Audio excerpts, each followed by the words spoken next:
ও বসন্ত আহিলে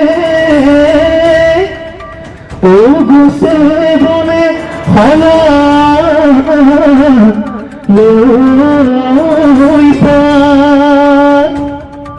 ও ভুলে গরজিলে ও পেপাত শুনি লৈ ও বিহু বিহু লাগি যায় গানা से टूटे आहनी बहताए गगन आरनी गगन पुरहनी गगन आरनी गगन पुरहनी मुहे मकुंद आए गगन की है रे दुफल दुसाती मगतय साथी दूरे न कोंदे आओ मुहता लगाएगा तुलो ऐसा साए तुम सा थकिल देह मोर ही जाए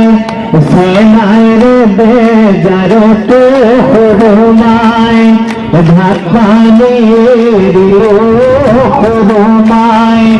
আপোনাৰ অত্যন্ত খুব প্ৰচেষ্টা জীৱন কৰি তোলা সৌভাগ্য প্ৰকাৰে সাফল্য মণ্ডিত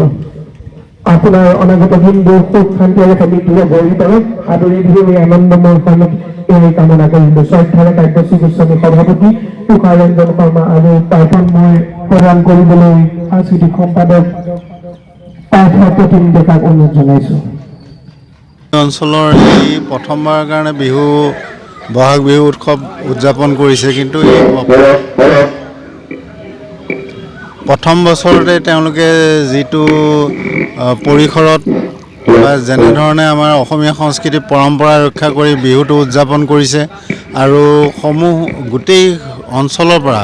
বয়োজ্যেষ্ঠ ব্যক্তিসকল আজি আহিছে আৰু আজি মানুহ বিহুত তেখেতসকলক বিহু উদযাপন সমিতিয়ে সেৱা ধৰি গামোচা দান কৰি গামোচা পিন্ধাই মানে আমাৰ অসমীয়াৰ স্বাভিমান গামোচাৰে তেওঁলোকক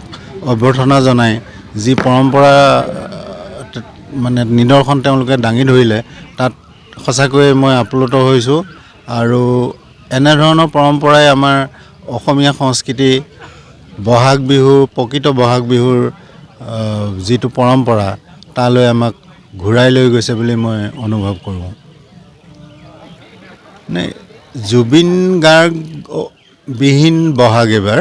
আৰু সকলো অসমীয়া জনসাধাৰণে মৰ্মে উপলব্ধি কৰিছে জুবিন গাৰ্গৰ অভাৱ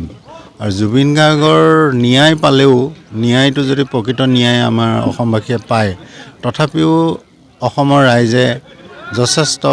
তেওঁলোকৰ দুখ মৰিখন হ'ব বুলি মই ভাবোঁ আৰু যেতিয়ালৈকে ন্যায় নাপায় এই দুখ অসমবাসীৰ মাজত থাকি যাব